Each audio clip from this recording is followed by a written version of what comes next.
Welcome to Neutral by Hira and Rajab, South Asia's first AI podcast. जनवरी 2026 में American president ने पूरी दुनिया के सामने ईरान को धमकी दी कि Help is on the way. We are locked and loaded. Please subscribe करना मत भूलिए। आप लोग रोज देखते हो लेकिन बटन प्रेस नहीं करते। आपकी सपोर्ट बहुत इंपॉर्टेंट है। और अब चलते हैं न्यूज की तरफ। ईरान पर हमला तकरीबन कंफर्म था। अल अदीद एयरबेस से अमेरिकी फौजी निकल रहे थे। Aircraft carrier Abraham Lincoln South China Sea से निकलकर मिडिल ईस्ट जा रहा था। लेकिन फिर कुछ ऐसा हुआ जिसका किसी ने सोचा भी नहीं था। फिर क्या हुआ? अमेरिका ने ईरान पर हमला करने का अपना इरादा मुअख्खर कर दिया। अमेरिका पीछे हट गया। अगर ये हमला होता तो ये सिर्फ ईरान की कहानी नहीं होती। चाइना अपना किरदार अदा करता, ताइवान कहाँ खड़ा होता, जापान को कुछ तलख फैसले करने पड़ते, शुमाली कोरिया जंग में दाखिल हो जाता। भारत के बारे में मैं पहले भी अपनी वीडियोस में बात कर चुकी हूँ, खास तौर पर कि भारत ने जिससे भी दोस्ती की है, भारत ने हमेशा उसे धोखा ही दिया है। भारत ने चाबहार पोर्ट छोड़ दी, अपनी $120 मिलियन की सरमायाकारी छोड़ दी। और पाकिस्तान का किरदार वो शायद इतना बढ़ जाता कि दुनिया की कोई ताकत नहीं चाहती थी। तो सवाल फिर भी अपनी जगह कायम है कि सदर ट्रंप ने ईरान पर हमला क्यों नहीं किया?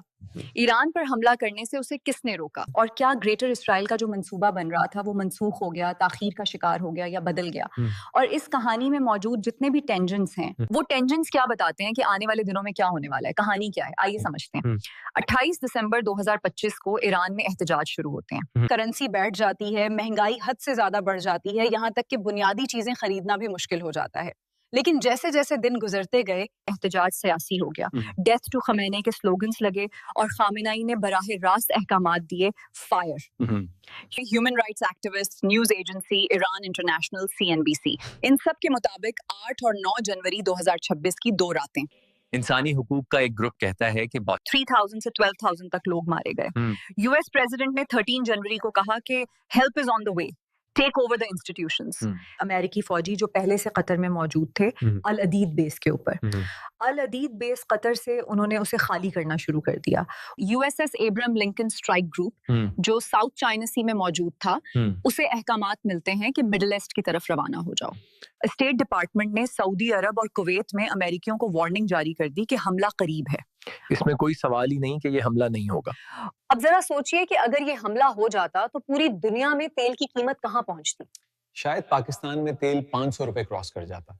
और कलील मुद्दत में हमें इसका बहुत ज्यादा नुकसान होता। तवील मुद्दत में अगर देखें तो आलमी कसाद बाजारी आ जाती, जो शायद इस वक्त दुनिया में कोई मुल्क भी बर्दाश्त नहीं कर सकता। ये हमला पूरी दुनिया की माइशतों को हिला कर रख देता। सवाल फिर भी अपनी जगह कायम है कि ट्रंप को किसने रोका? सबसे पहले कुछ एंगल देखते हैं जो इस कहानी के लिए बहुत जरूरी हैं। इस कहानी का सबसे दिलचस्प एंगल है ताइवान।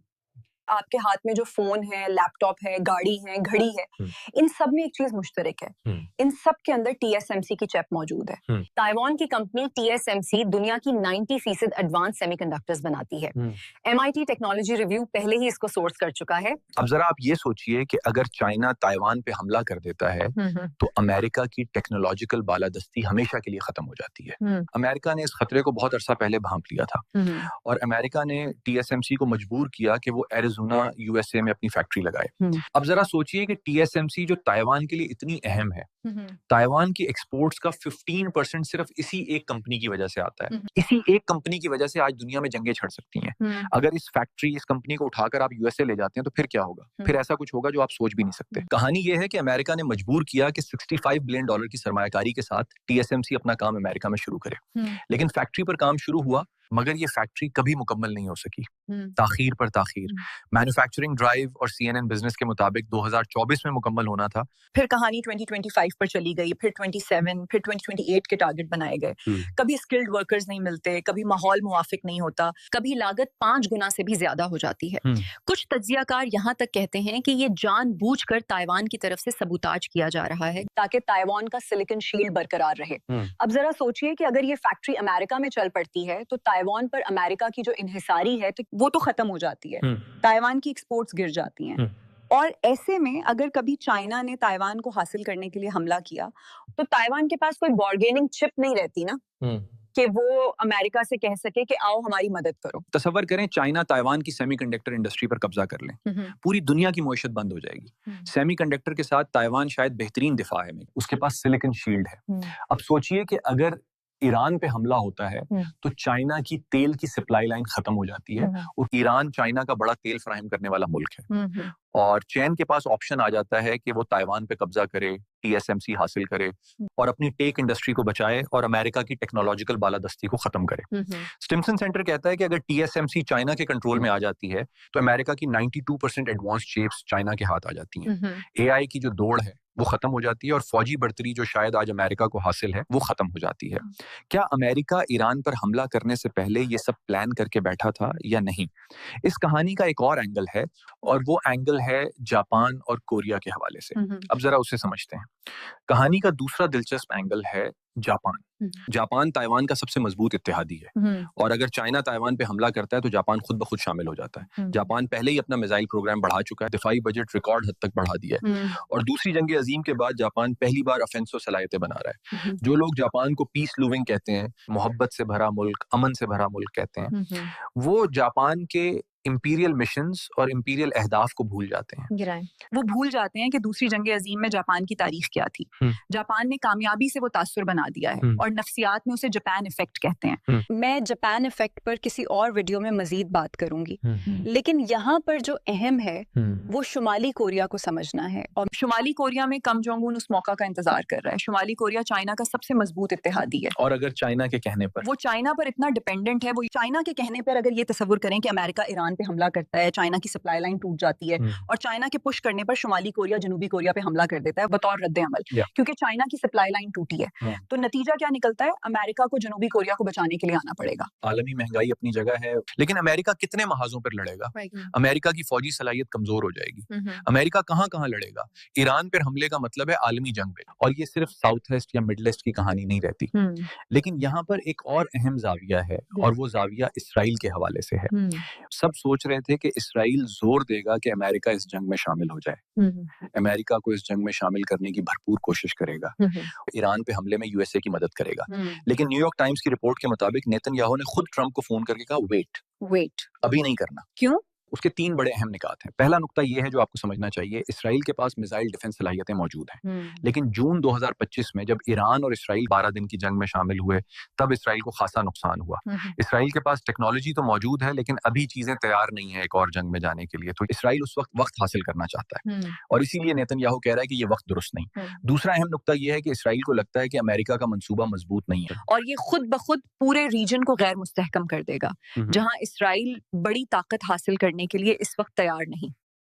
और तीसरा अहम नुकता ये कि हमले से ईरान में मौजूदा हुकूमत को बहाना मिल जाएगा, एहतजाज से तवज्जो हट जाएगी, रीजियम चेंज फिर भी नहीं होगी। लेकिन एक और अहम जाविया है और वो जाविया पाकिस्तान के हवाले से है। मगर पाकिस्तान का जाविया समझने से पहले मिडिल ईस्ट की एंगेजमेंट समझते हैं। AFP ने रिपोर्ट किया है कि सऊदी अरब, कतर और ओमान ने ट्रंप को रोकने के लिए तवील और इंतहाई बेचैनी के साथ आखिरी लम्हे की सिफारती कोशिशें की हैं और AFP यहाँ तक कहता है कि उनका पैगाम था कि give Iran a chance to show good intention, वरना रीजन के अंदर संगीन रद्द अमल आएंगे। और यहाँ तक टेंशन थी कि अमेरिकी सेनेटर इतने नाराज हुए कि उन्होंने कहा कि अमेरिका को नाम निहाद अरब इत्तेहादियों के साथ इत्तेहाद पर संजीदगी से दोबारा गौर करना चाहिए। ये हमें बार बार रोक रहे हैं, हम जंग में जाना चाहते हैं, हम करें क्या? लेकिन यहाँ पर जो सबसे अहम कहानी है जो आपको मालूम होनी चाहिए वो पाकिस्तान के हवाले से है। अब समझते हैं कहानी का सबसे अहम एंगल जो पाकिस्तान से मुताल्लिक है। पाकिस्तान में ईरान के सफीर ने ऐलान किया है कि ट्रंप ने तेहरान को पैगाम भेजा है वी विल नॉट अटैक। ये पैगाम पाकिस्तान के जरिए गया है। पाकिस्तान ने बैक चैनल डिप्लोमेसी में अपना किरदार अदा किया है और पाकिस्तान की वजारत खारिजा ने 15 जनवरी को प्रेस ब्रीफिंग में कहा कि we have full confidence in the wisdom of Iranian people and leadership. इस सब के बीच में भारत ने क्या किया? भारत चाबहार पोर्ट से भाग गया।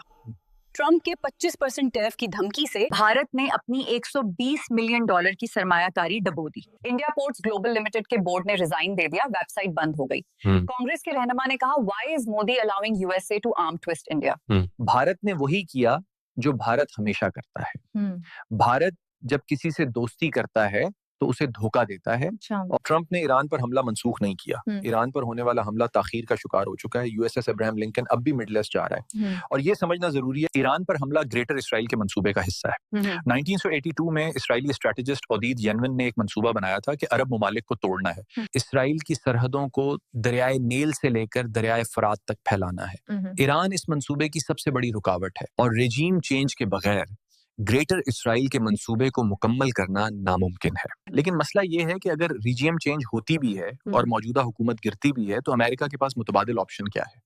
पहलवी एक ऑप्शन है, लेकिन ईरान में उनकी हिमायत गैर यकीनी है। ईरान फिलहाल महफूज है, लेकिन ये एक टिकिंग बम है। जब तक ग्रेटर इसराइल का मंसूबा है, जब तक पॉक्स जुदाइका का ख्वाब है, ईरान हदफ रहेगा। और जब तक TSMC की फैक्ट्री अमेरिका में कामयाबी से ऑपरेशन शुरू नहीं कर देती, तब तक अमेरिका चिप इंडिपेंडेंट नहीं होता, और तब तक ताइवान भी हदफ पर रहेगा।